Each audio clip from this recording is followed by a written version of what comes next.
I was on my knees in the mud, under a sky as dead as the ground. My hands trembled as I dug through the heap with my fingers, warm filth squishing between them. Around me, others moaned or wept quietly, but I had gone past all feeling. Hunger wasn't a growl anymore. It was a scream tearing from the inside. My ribs showed through my skin like broken cage bars. And I knew if I didn't eat, I would die. That day, I picked up a half-digested chunk of potato from a pile of human waste and shoved it in my mouth. The taste, I can't describe it. The shame, that stayed longer. But the worst part, what made it truly horrifying, was not what I ate.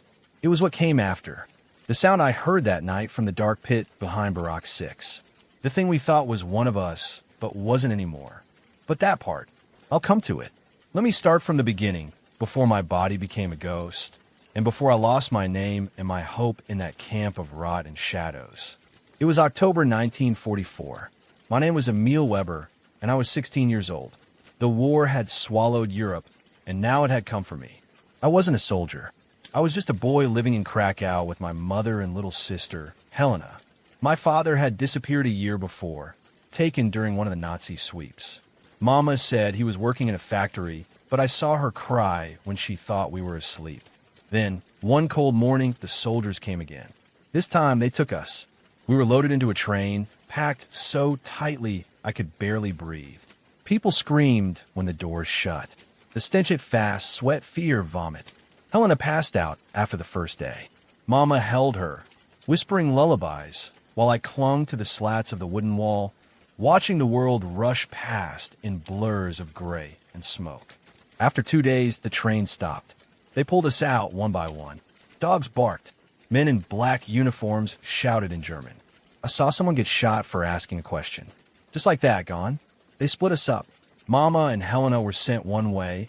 I was shoved in another line. I tried to follow them. A rifle but slammed into my stomach. I folded. That was the last I saw of them. They marched us into the camp. Barbed wire taller than 2 men wrapped around the place. Watchtowers loomed like giants with eyes of flame. I remember the smell before anything else. Burning. Not wood. Not food. Something worse. The camp was called Steinhof 12. I never saw that name written anywhere, but one of the older prisoners whispered it. It wasn't on any map. It wasn't even supposed to exist. We weren't given names. Just numbers. Mine was 81329. They tattooed it on my arm. Blood mixed with ink. I didn't cry. I met a boy named Merrick that day. He was thin and twitchy, his eyes always darting around like a hunted animal's. He told me the rules fast. Don't talk back. Don't fall behind. Don't get noticed. You get noticed, you disappear. Food was a grayish soup once a day, and a crust of bread if the guard were bored. We slept on wooden boards packed into the walls like drawers. Every morning, we stood in freezing lines for hours for roll call. If you shivered too much, they beat you. If you coughed too loud, they took you away. And yet, something still felt normal for a little while. Merrick had a way of telling stories, funny ones. He made up voices. In the dark, boys would laugh, quietly covering their mouths. It felt dangerous, but it also felt like being human. One day, Merrick stopped talking. We were digging ditches outside the east wall when it happened. A guard yelled. Merrick didn't look up fast enough. The butt of the rifle came down on his face. His nose exploded. Blood sprayed my shirt. He didn't scream. He just sagged. They left him there. We weren't allowed to stop.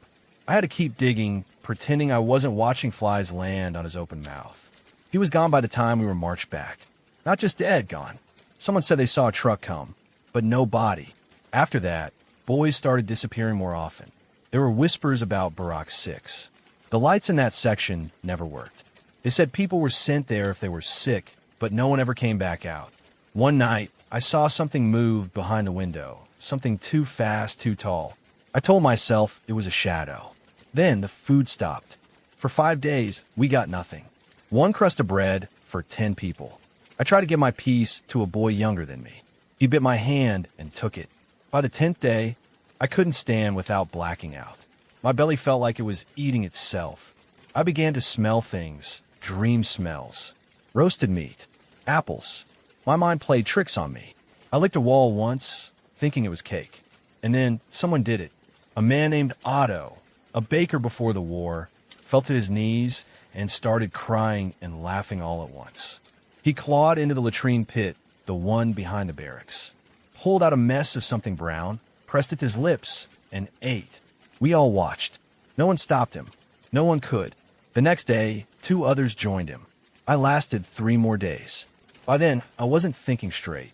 I saw Mama in the corner of the latrine, calling me. She smiled. She held out her hand. I crawled to her. That's when I did it. Shoved something soft and warm into my mouth. My stomach turned, but I forced it down. It was food. It was life. That's all that mattered. But then, at night, I woke up to the sound. It wasn't a scream. Screams I could understand. This was a scratching, a skittering like claws on stone, followed by a wet, dragging breath. Something had come out of Barack 6. Something hungry. Something that used to be a man. We heard a voice, too, someone calling for help, then gurgling. Then nothing. In the morning, the guards acted normal. But they walked faster past that barack. Wouldn't look at it. None of us dared speak of it. Until that night, when it came again. Only this time, it didn't stop behind Barack 6. It came closer.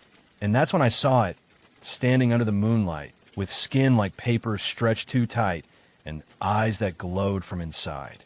It was wearing Marek's uniform, and it was smiling at me. I couldn't move.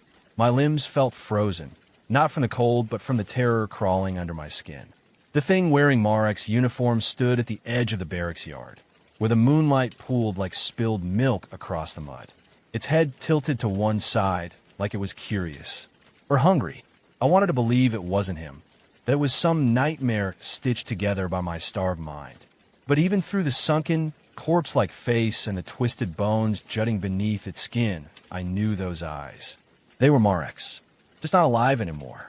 He, or it, stepped forward, bare feet slapping softly against the ground. I tried to scream. No sound came out. The others in my barack still slept, unaware. I pressed my body deeper into the bunk's corner, barely daring to breathe. The thing moved with jerks, like it didn't know how to walk right anymore. It sniffed the air, sharp and quick, then made a low sound, half growl, half whisper. Then, it turned and walked away. I didn't sleep that night. The next morning, the sun rose but gave no warmth. I sat in line with the others, my eyes locked on Barack 6. Nothing moved. The guards barked their orders. One of the boys, a mute named Jurek, fell over during roll call. The guards kicked him until he didn't move anymore. Then they dragged him toward the old storehouse near the pit. Not the medical hut, the storehouse. That's where they took the ones who didn't bleed anymore. I tried to tell the others what I saw. I whispered it to a boy named Leon as we marched toward the gravel trench for digging duty.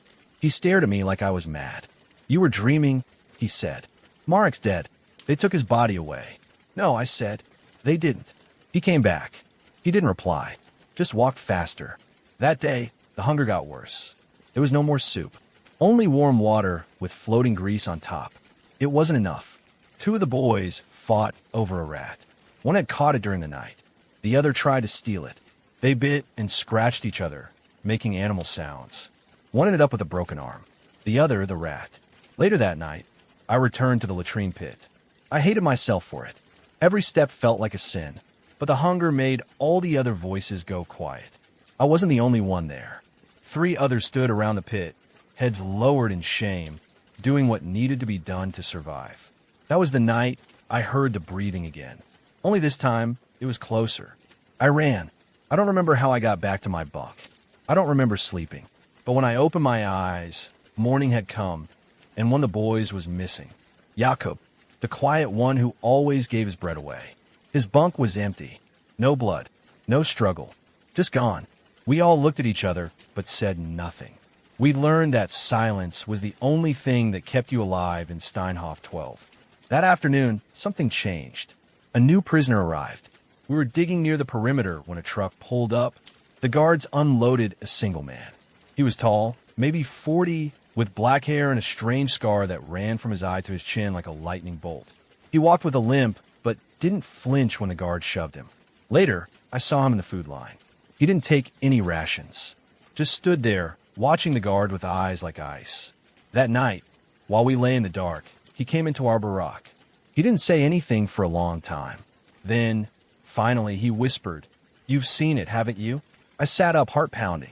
"Seen what?" "The thing behind Barak 6, he said. "The one that hunts at night." I nodded slowly. It wore Marek's clothes. He sat down on the bunk across from me. "It's not just one. There are more. They feed on the weak. The ones who've eaten from the pit. That's how it starts." My blood turned cold. "What do you mean?" He leaned closer. "You feed on filth long enough. Something inside you changes. The hunger becomes something else. You stop remembering who you were. And then, one night, you don't wake up as yourself." But I didn't. I stopped. I couldn't finish the lie. He nodded, like he already knew. "How many days?" 21. He sighed. "You need to stop. Now, or you'll end up like the others." But that's not the worst part. "What is?" "They don't die. They serve something. Something deeper in the camp. Under the ground. I heard it calling once." My mouth went dry. "Who are you?" "My name's Ilya.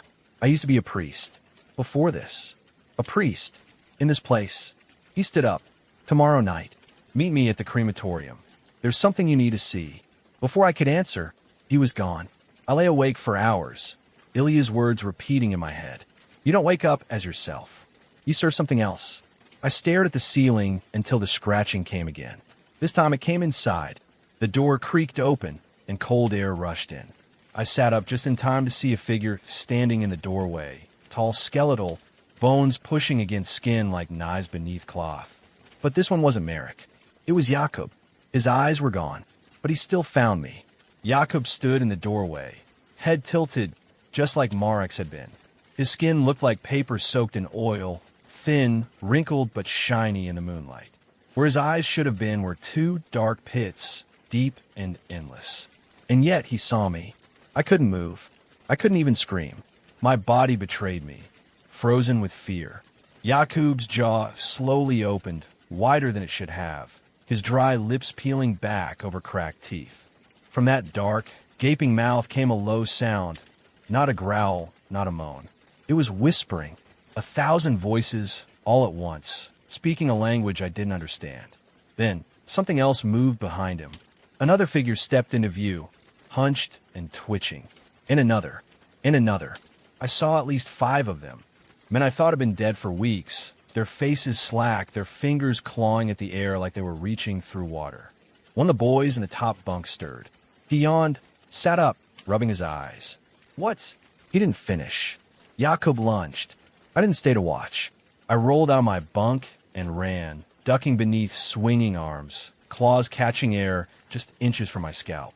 The boy screamed behind me, a wet, choking sound that ended far too quickly. Blood sprayed the wall. I didn't look back. I burst through the door of the barracks into the cold night.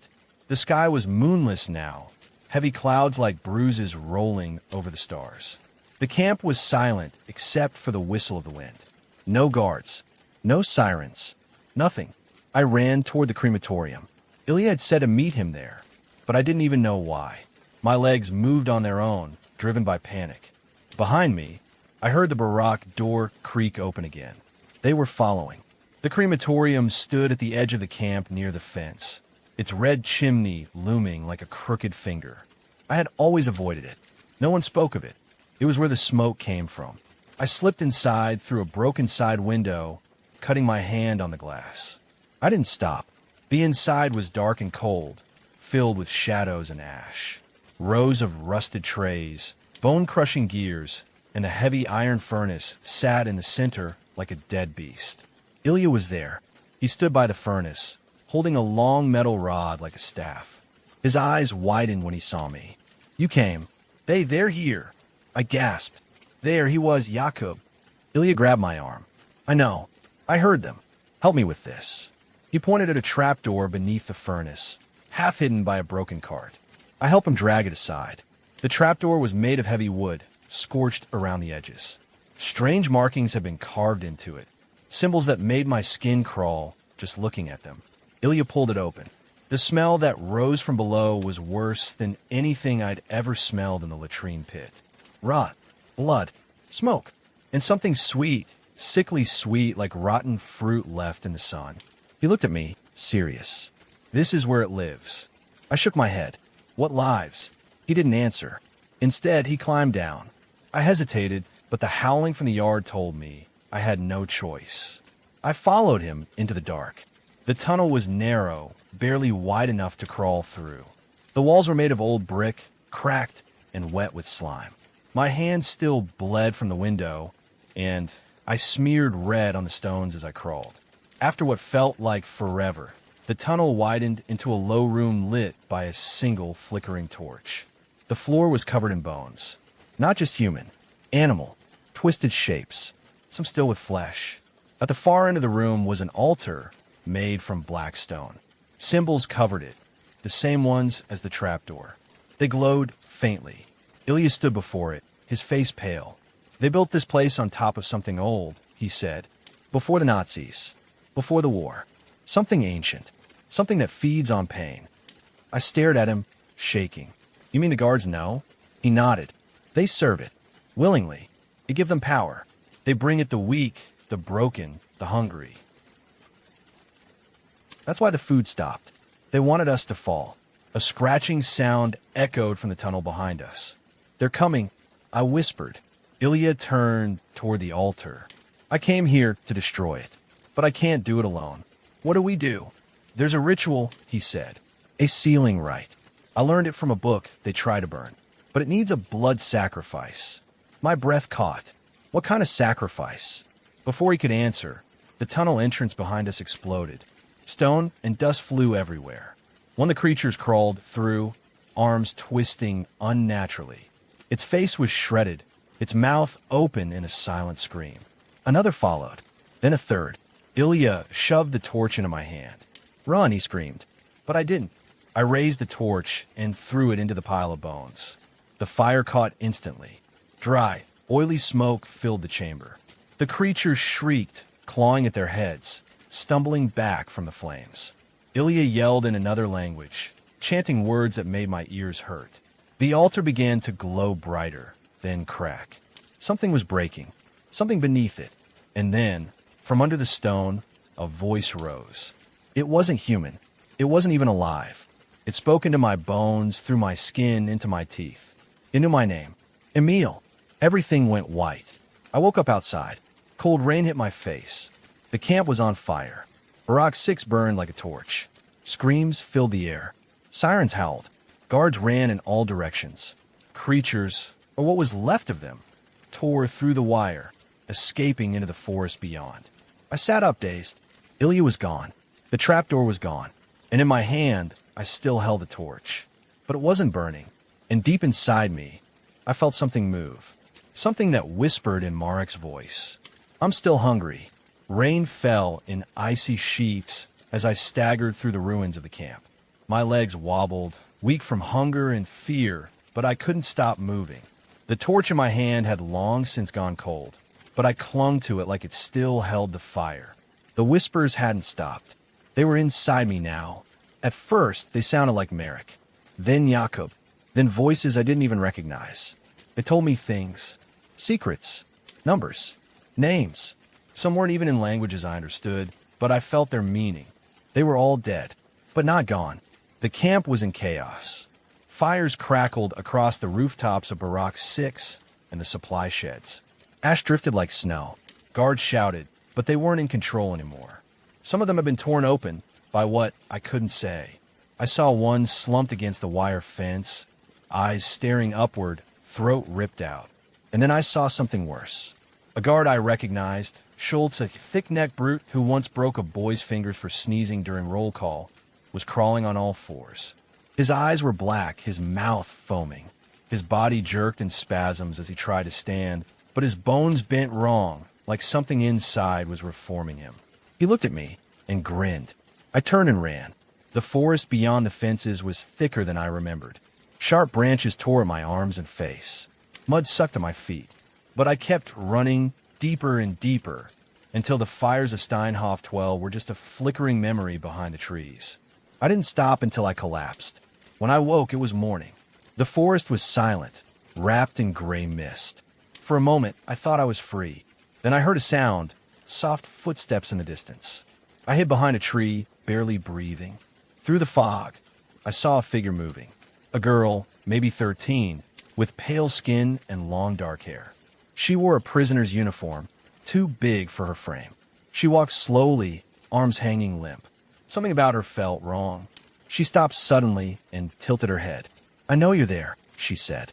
Her voice was clear and calm. "You're Emil, right?" I stepped out, heart pounding. "Who are you?" She smiled, but it didn't reach her eyes. "My name is Lena. I was in Barak 1, before they moved us. Before I changed." I swallowed hard. Are you one of them?" She shook her head. "No, not yet. But I can hear the whispers, too. Like you." I stared at her, unsure if I could trust her. But I couldn't deny the truth. The voices inside me were real, and they wanted something. She stepped closer. "You were with the priest, weren't you?" "I was." He broke the seal. "Not fully, but enough. The thing beneath the camp. It's awake now. It's looking for a vessel." I already knew what she meant. I could feel it curling around my spine like smoke. "It wants me." She nodded. "But there's still a chance. We can stop it. There's an old church in the woods. Hidden. Abandoned. The priest left something there. A way to finish the ritual. Then let's go." We walked for hours, barely speaking. Lena moved like she didn't feel the cold. I still did. The hunger was back, gnawing at my belly, but I refused to eat. Not again. Not that way. Along the path, we found signs, twisted animals, trees burned from the inside out. The forest itself seemed to flinch away from us. Even the birds were silent. When we reached the church, the sky was darkening again. It was an old stone ruin, half collapsed and overgrown with vines. The doors hung loose, creaking in the wind. As we stepped inside, the air grew heavy, like we were underwater. Symbols covered the walls, the same ones I'd seen under the crematorium. In the center of the church, under the broken dome, sat a single object. A book, bound in black leather, locked with chains. Lena moved to touch it, but I pulled her back. "We don't know what it does." She frowned. "We do know. That's the Book of Binding. It has the last part of the sealing right. The one Ilya didn't finish." "How do you know?" "Because I dreamed it," she whispered. "Every night. The same words. Over and over. It showed me what would happen if we failed." "And what happens?" She looked me in the eyes. "Everything dies. Slowly. And then it starts again." I reached out and touched the book. The chains fell away on their own. I opened it. The pages writhed, the ink shifting like living things. But the words settled into place. Symbols I couldn't read moments ago suddenly made sense. It spoke directly into my mind. The ritual required two things: the blood of the willing and the heart of the chosen. I closed the book. "I'm the chosen," I said. "It wants my heart." Lena didn't argue. A wind blew through the church, lifting dust and ash into a spiral. From outside, we heard a deep rumble, like thunder from underground. "They found us," Lena whispered. I turned. Outside the broken church doors, through the veil of fog, figures were coming. Dozens of them. Men and women, soldiers and prisoners alike. All twisted, deformed, their faces slack and hollow. Some crawled. Others floated inches above the ground.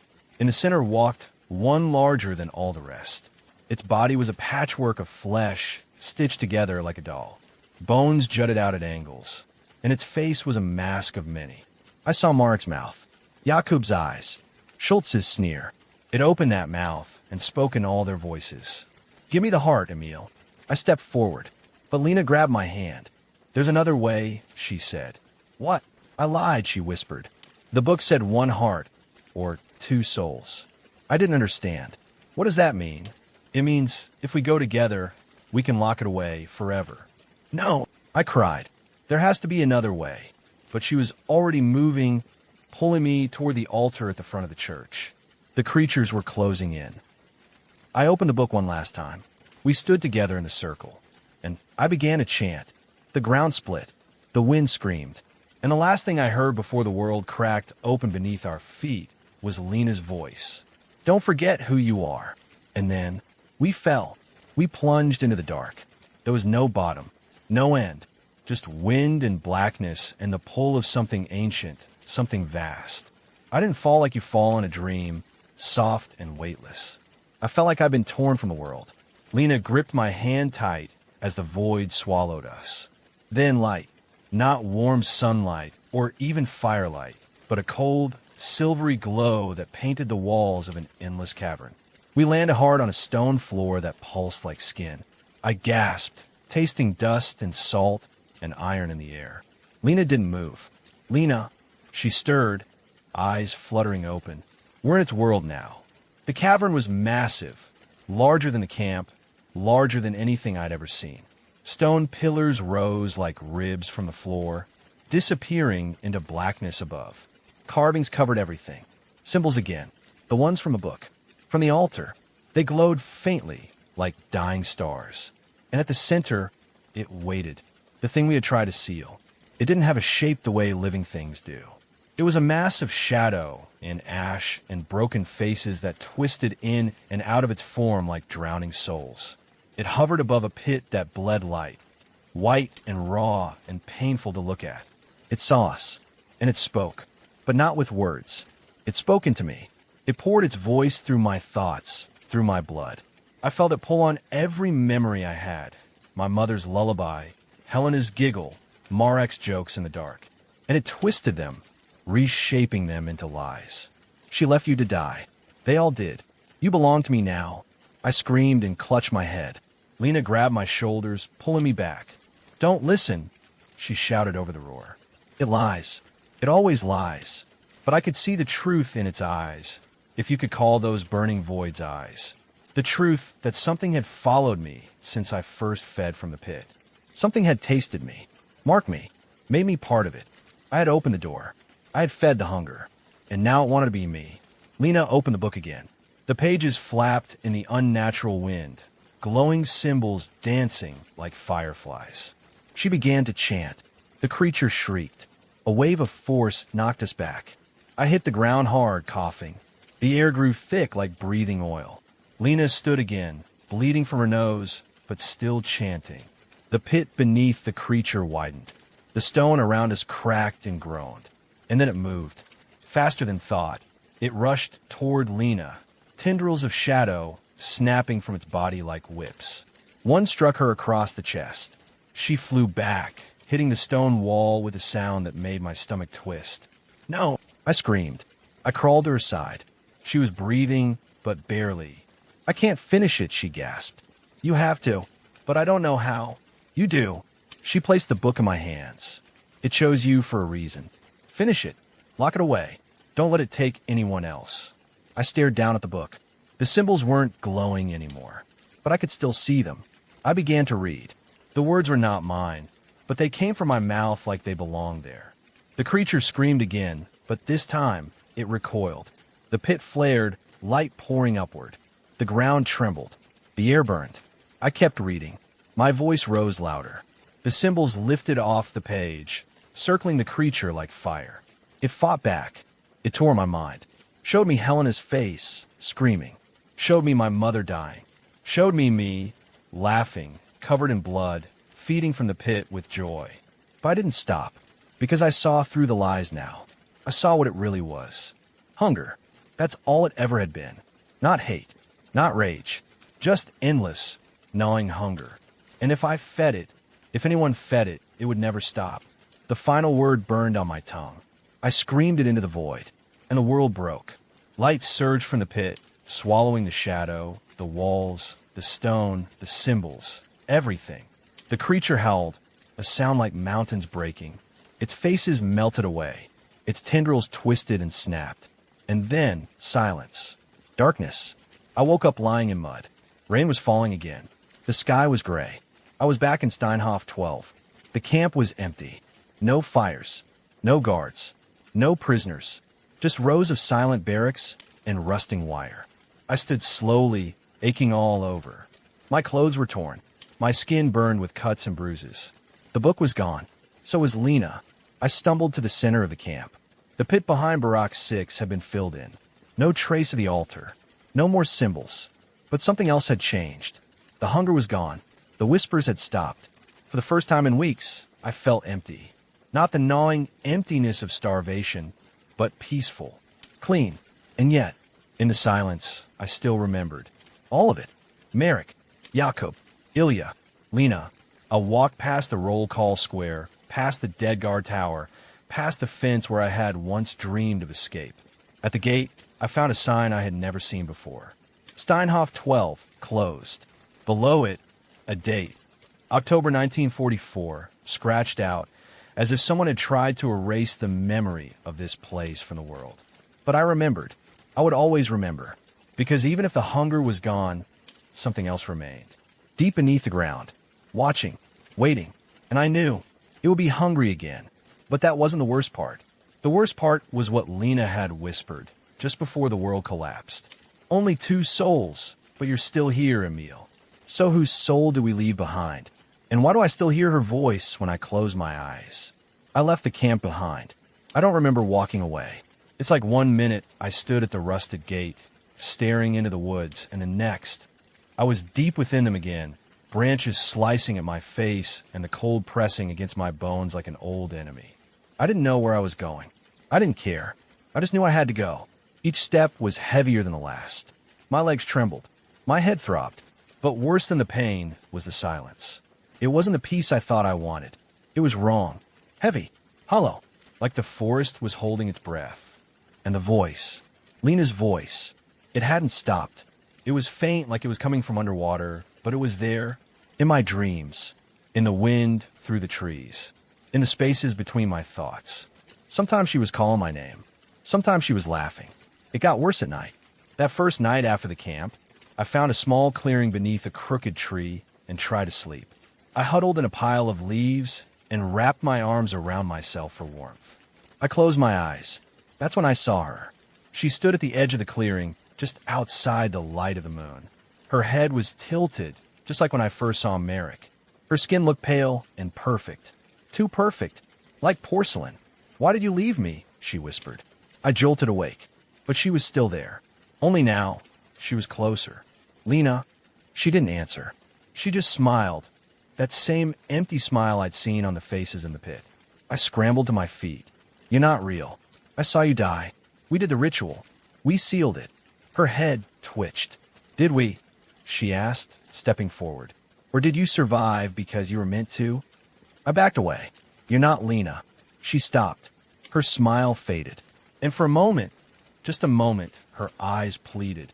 "Emil," she said softly, "help me, please. It's still here. It's still in me." Then she vanished. The woods were empty again. That was the first night I couldn't tell if I was awake or dreaming. I wandered for days. The forest seemed to stretch forever. No paths, no sun, just gray light and endless trees. I ate berries when I found them, drank from puddles. My body screamed, but I ignored it. Something inside me had gone numb. Then, on the 5th day, I found them. People. A small village at the forest's edge. Stone houses. Smoke from chimneys. Laughter. It didn't seem real, but it was. They found me on the road, barely conscious, and carried me into a barn. Wrapped me in blankets. Gave me broth. Spoke to me softly in Polish. "Where did you come from?" an old man asked. "Steinhoff 12, I mumbled. He stiffened. "That place burned months ago. We heard the fire from here. No one survived." I did. The old man stared at me for a long time, then nodded. "Then God must have plans for you." I didn't believe in God anymore. Not after what I'd seen. Not after what followed me. They let me stay in the village. Fed me. Gave me clothes. One of the women, Zofia, let me sleep in her attic. I didn't tell them the truth. Not all of it. Just that I was taken during the war and escaped.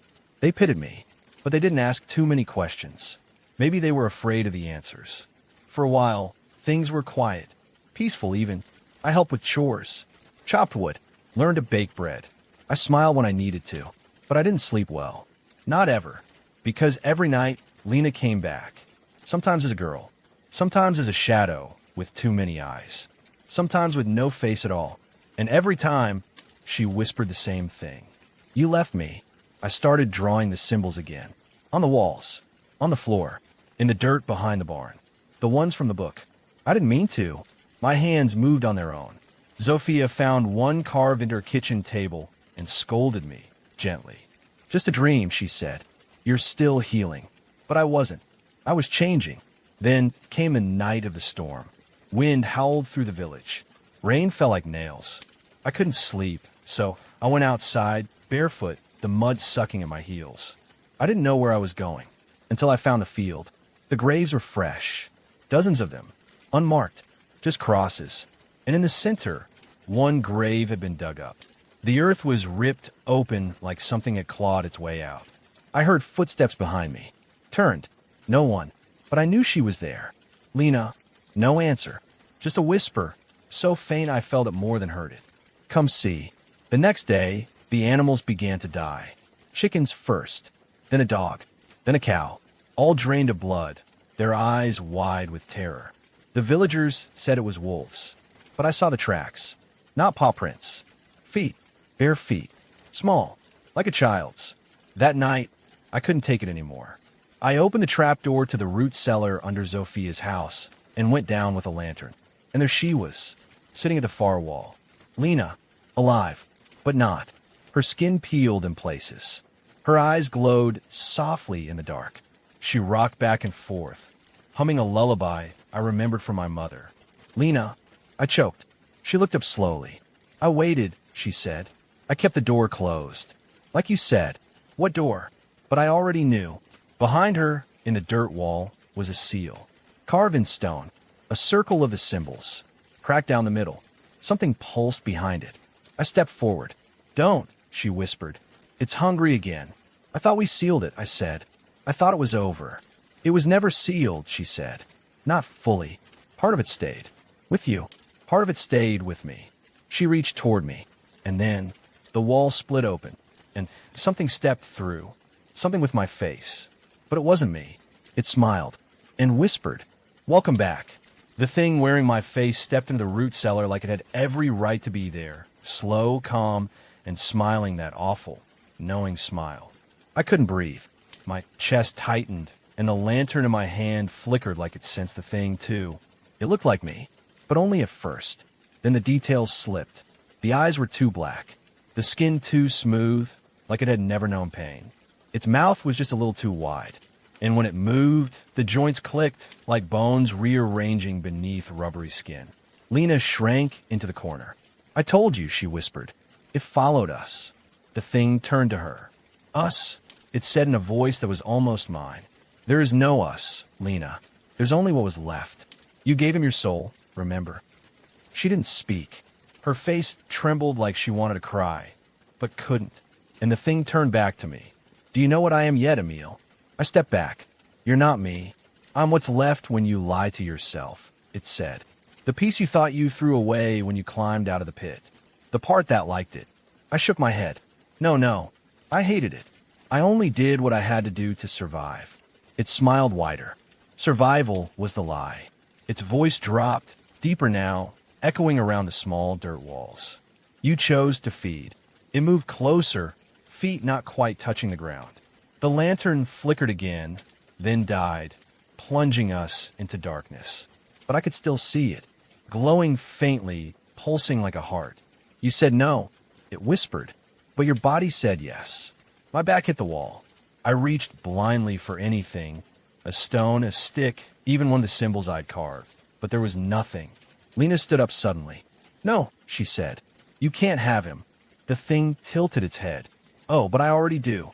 Look how close we are. Then it split, like a shadow peeling off from itself. A second figure rose from behind it, taller, darker, made of smoke and twisted limbs. It wasn't just a shape anymore. It was the thing from the pit, the one we tried to seal. And it was wearing me as a mask.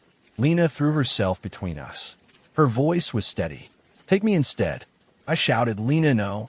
But the thing paused. You still have part of it, it said. The seal. The crack. You are its doorway. She nodded. Then I'll shut it for the inside. The creature hissed. Don't do this, girl. You'll vanish. You'll be nothing. Lena smiled. And in that moment, it was her. Not the pale, shadow-haunted version, but the real Lena. The one who'd saved me in the church. The one who had whispered, don't forget who you are. I'd rather be nothing than become you. And then, she bit down on her own wrist, hard, drawing blood. The creature screamed. The blood hit the symbols on the wall behind her, and suddenly they glowed. All of them. The circle reformed, sealing with light and fire. The stone shook. The air split. The thing surged forward, but Lena raised her arms, voice booming. You will not feed again. Light exploded. I was flung backwards, slammed into the dirt. And then, silence. When I opened my eyes, the wall was sealed again. The creature was gone, and so was Lena. I searched the whole root cellar. I dug until my hand bled. I called her name until my voice broke. But she was nowhere. Just ash, and the faint, echoing sound of wind. Or maybe breathing. The next day, the village woke to find me unconscious at the edge of the woods. Zofia said I'd been missing for days. I didn't tell them what happened. How could I? They wouldn't believe me. I barely believed me. But that night, I heard the whispers again. Faint. Just one voice now. Lena's. It's not over. And then, a new whisper. Not her. Not me. Something else. I'm still hungry. I woke with a symbol carved into my palm. Fresh. Bleeding. And beneath it, in blood, one word written on the floor. Next. I am afraid to sleep now. Because if I do, I don't know who will wake up. I haven't slept in days. Every time my eyes start to close, the voices press in. Not like before. This is different. Focused. They aren't random whispers in the dark anymore. They're coming from inside me, steady and patient, like someone pacing just beyond a locked door. They don't scream. They wait. I walk during the day, from village to village. Always on foot, never staying long.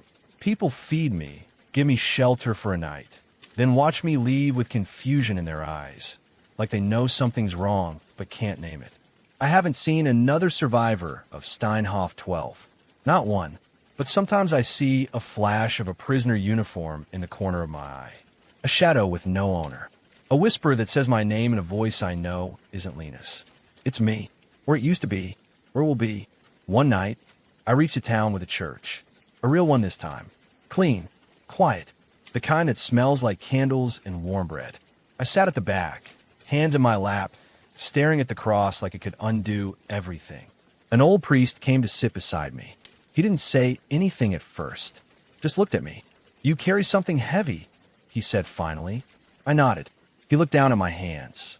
The scar was still there, faint now, but still shaped like a symbol, the one that sealed the pit. I've seen that mark before, he said softly. My heart stopped. Where? I asked. He looked up toward the altar, under this very church, sealed in stone, carved into the foundation. We thought it was old superstition. But I felt the wrongness for years. I leaned closer. You have to show me. That night, under candlelight, he led me down stone steps into the crypt. It smelled like dust and wax. The walls were lined with old bones and iron gates. And there it was, a slab of black stone cracked down the center. The same seal, burned into it. I touched it, and the voices roared. Not whispers now, shouts. A wall inside me cracked. The priest grabbed my arm. Stop. You don't know what you're. But it was too late. The door opened. Not in the church. In me. I dropped to my knees, shaking. My fingers curled like claws. My back arched. I screamed, but it wasn't my voice anymore. It was the thing from the pit. The thing from the camp. It had been patient. It had waited. And now it had learned. Learned how to slip past the symbols. How to wear me from the inside. The priest ran. He was right too. I don't remember what happened next. Only the smell of fire.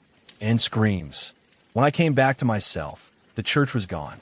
Nothing left but black ash and twisted stone. I stood in the center, barefoot, covered in soot. My hands were glowing. Faint symbols shimmered on my skin, pulsing like veins of fire. And deep beneath my ribs, something laughed. You're mine now. I ran. Again. Always running. But the truth is, I'm not escaping it. I am it. Not completely. Not yet. But the line between us grows thinner by the day. Some nights, I wake up miles from where I fell asleep. One morning, I found my hands red with blood. I don't know whose. There was no body. Just a message scratched into a stone wall beside me. Feed. I have resisted. Every time. So far. But I'm weakening. I can't eat normal food anymore. It tastes like ash. Water burns my throat. The only thing that gives me strength is what I won't allow myself to take. Not again. Not ever. But what if? What if one day I can't stop? What if the hunger wins? And worse, what if that was the plan all along? Because Lena said something once, before the pit, before she vanished. Only two souls, but you're still here. But what if I never was the second soul? What if it was never Lena who sealed the pit? What if I've been its door since the beginning? I look in the mirror now and see a face that doesn't feel like mine. And every night, the whisper comes closer.